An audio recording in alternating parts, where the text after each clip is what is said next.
is a very confident chap. A very friendly chap as well. As you can see, either he is great or he is jet lagged. I completely understand. That's a great esports excuse right there. I mean, we call that one the option select, yes. where I'm from. Because if I lose, it's because of that, but if I win, it's because I'm absolutely amazing. Exactly. And going into this, we'll see how he's going to be able to play out for HKEsports, one of the highest ranked clans in the entire game. If you check out the clan boards, you will always see them up at the very top. Players from all over the world have flown in here to play this tournament, and we're getting into it. Hog Rider already on the way for Derek to try and do some damage. As you get at least one hit onto it, has got a slight life lead right now. These minions, I can't imagine by themselves going to do too much. We see the Ice Wizard deployed to really do a good job of just sort of slowing them down, but the life lead is still very much going to Derek, but I mean, a little bit of life, not going to really mean too much moving forward into the game, but he does manage to deploy himself an Elixir pump, going to give himself a little bit of an advantage, hopefully, if he can avoid some pushes for quite a while. It's so funny, it's like casting with the same person. I come transitioning from brother to brother, it's fantastic. So it's like casting with yourself, and you'll see that later on, I'm sure. Yeah, oh yeah, that's a good point actually. It's like a mirror. Alright, well, there's one of those in this game as well. Giant for now, going to push on towards his cannon, so opting for a Giant as one of the push conditions. So we're going to see probably damage being followed up by that Giant, as it is a great tank here for the game. I mean, that really is how you build yourself a core push. It's a really sort of standard push you see a lot, is high health target supported by the range to really support them and get them in, but then you've got things like the Hog Rider, who just very aggressive pushing power. Does he even have the AoE? Okay, so the arrow's going to come in there, but that got a lot of damage done. The commitment to the arrows was a little bit late there for Derek, unfortunately, and that was quite a bit of damage done to his right tower. But let's have a look at Derek's deck right now. He hasn't got a lot of beef, but he has the aggression in the Hog Rider, but a lot of cheap units right here. We've got both kind of goblins right now. Has the arrow to deal with that sort of tactic away at the moment. Yeah. But it's very cheap units. So when we go down to this last sort of 20 or so seconds and we get that double elixir, I expect we're going to see Derek's deck just explode. Good reaction to Hog Rider in the end. The barbarians should be able to chew through him. And then, once again, they're well positioned now for the Giant to be able to push forward. And Hog Rider comes out as well. So a big push coming out from Jason here to try and break through. But look at the commitment everywhere. This arc being created by Derek to try and greet it. Now, the thing is, work, though. Derek's defense is scattered right now. They were all going for different things, so the Giant did manage to, while taking a lot of damage, did quite cleanly manage to run through and punch the right tower a bunch, getting it down to 400 health. And as we're now approaching overtime, that's going to be really dangerous, because if he can stall out and save this right tower until overtime, all he has to do is finish off 400 health to take game one. But again, you've got to think about it here. From Jason, he's been committing to, with these elixir collectors, to the kind of later stages of this game anyway. So every single time he's able to make one of these pushes, it's very, very powerful. That Hog Rider jumps through though, and there's not going to be too much damage actually going onto it. This is still a big push. He's going to take this tower. That's one tower going for Jason against HKEsports Derek.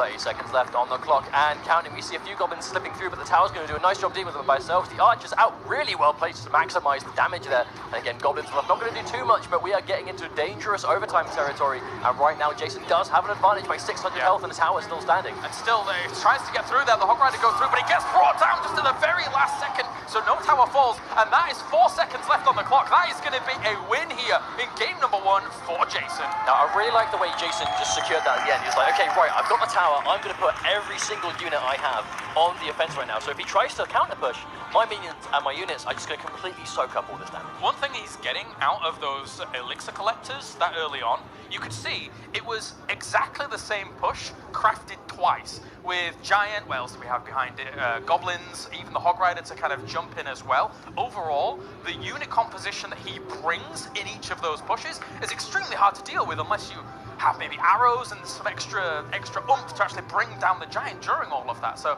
very, very difficult to deal with that composition. I'm just really liking the variety in decks we're seeing right now. A lot, obviously beforehand we saw the Mortar deck, so very building heavy, very spell heavy, especially in set 1, which was a crazy set to start things off. Again, a lot of spells, a lot of tactical building placement, but this is straight up units for the most part. We are seeing the odd arrows here and there, but for the most part, it's basically just units and hard pushing that's doing most of the damage in this set so far. So Derek is down a game right now. He did mention to us before, like you said at the start, he has a healthy amount of decks prepared for this top 8. So I predict he's made a switch, but I guess we're going to have to wait and see. Both players sort of being patient right now before they make their first move. He's got information about his opponent. You're leaving it to 10 Elixir. You're going to spend some of that Elixir. Pekka is already the choice here for Derek. to move down the right-hand side against the Elixir Collector up at the top. Now this is an immediate change. We see the use of the Pekka as a first card as well. Okay, this is a change in my deck. I have a Pekka now. We can see Jason retaliating with a Giant in the left to maybe try and not force too much of a push in the right by Derek. Just trying to force him away because the Giant, wow, manages to cleanly get through. Look at this. I mean, he's not committing anything to the left because he knows he's going to have to spend something to deal with the Pekka. But Loon coming in as well here. This could be a lot of danger. And the Rage going down. Oh, that's a big commitment there to that tower. Is he going to take it? Yes, he does. The balloon gets through. Big damage. That was incredible. That was seconds. That tower was dust after mere seconds. At the same time, though, look how much the Giant did on the other side. I mean, he killed the tower as well, so it's 1 for 1. It's a big commitment, throwing down rage on the aggressive, because if you do, then, you know, you could lose things on the defensive, having spent so much into that. Have you ever heard the phrase, the gentle giant? That's not a gentle giant. No. Jason's giant is aggressive, but we can see Derek, almost his entire deck, I think his entire deck is completely different. Every single card is different than what we saw last time. Yeah, it's cool to see here with Witch implemented in as well. Hog Rider on the left-hand side now, whilst the Pekka is being kind of distracted and freeze to deal with the Hog Rider, since he didn't have anything else to pop down. Wow, and the Hog Rider is just completely dealt with. I think that might be another adjustment. Is Derek just using the freeze on the Hog Rider? We saw this used earlier on, but a big push on the right by Jason. Not sure if the Giant's going to go down or if he's going to get some damage off. The Skeletons are deployed, but the minions are going to keep the Elixir Pump busy as well. Yeah, that was not too bad actually. I mean, he cleaned up with the arrows, but he's probably going to end up losing that tower eventually. There's so much damage actually going onto it. The minion horde was not down with 10 health. Wow. 10 health remaining on that tower. What do you do if you're Jason in the situation? Do you leave that tower alive until overtime, or do you just take it out now to get the positioning advantage to be able to spawn things further up? Set up defensively, try and deal with this rage, and if he can deal with this rage from here on out, you can arrow it. It doesn't matter, but he's frozen some of that. That balloon is on top of that tower. Not much more. He's actually just going to go straight for the big push, and I don't think he can't save that tower. That was expensive for Derek. This is so many units coming in. The big crown tower's taking so much damage, and this might be game 2. That looks like that is it. And each time, there you go, GG. Jason will take game number 2. Each time the rage comes in, you see it goes trade for trade. When you commit to something like that on the aggressive, you don't have enough elixir to deal with the follow-up push, because in this game you have a defender's advantage. But it all boils down to elixir management as well. I mean, as soon as you commit hard on one lane, the opponent has a choice to make. Do I use my elixir to counter this push, or do I make something work in the other lane that he might not be ready for because he's just spent all of his elixir? Yeah. It's a very kind of, I want to say, an all-in and aggressive style that we see when it comes to that rage play. Oftentimes you listen to a lot of people and they say, well, actually rage can be used in a very, very strong defensive stance to go kind of troops for troops, but then because you're attacking 40% faster, moving 40% quicker, you're going to get the better trade, and then you can push onto the other side in terms of elixir management. But you know, that's by the by. We are going on to game number 3. Now, it's definitely worth pointing out that this could be the potential for yet another upset in this tournament. As we've said before, Derek is a consistent top leaderboard player in the game's actual live client. And Jason, as said himself, he just turned up because he loves the game, he just wants to play. And here he is, one game away from taking home, debatably one of the best players in the world at Clash Royale. 3-0, not even 3-1, 3-2, 3-0 right now, maybe. Seeing that Hog Rider coming out from Jason already, gets on towards that cannon, which will hold it off quite nicely. Ice Wizard being deployed by Derek as well. And between them on live, there's like 1,000 trophies difference. 4,000 against 3,100 or so. And especially when you get to higher levels of trophies, that 1,000 makes a bigger difference than it might appear. Yeah. Here, though, on a level playing field with all cards same level, commons 8, rare 6, epics 3, legendaries 1. Not as easy. This is a big push, though, from Jason once again. That Giant tanking up so much. He crafts the units behind it so well to pump out damage. And look how well they've got through here.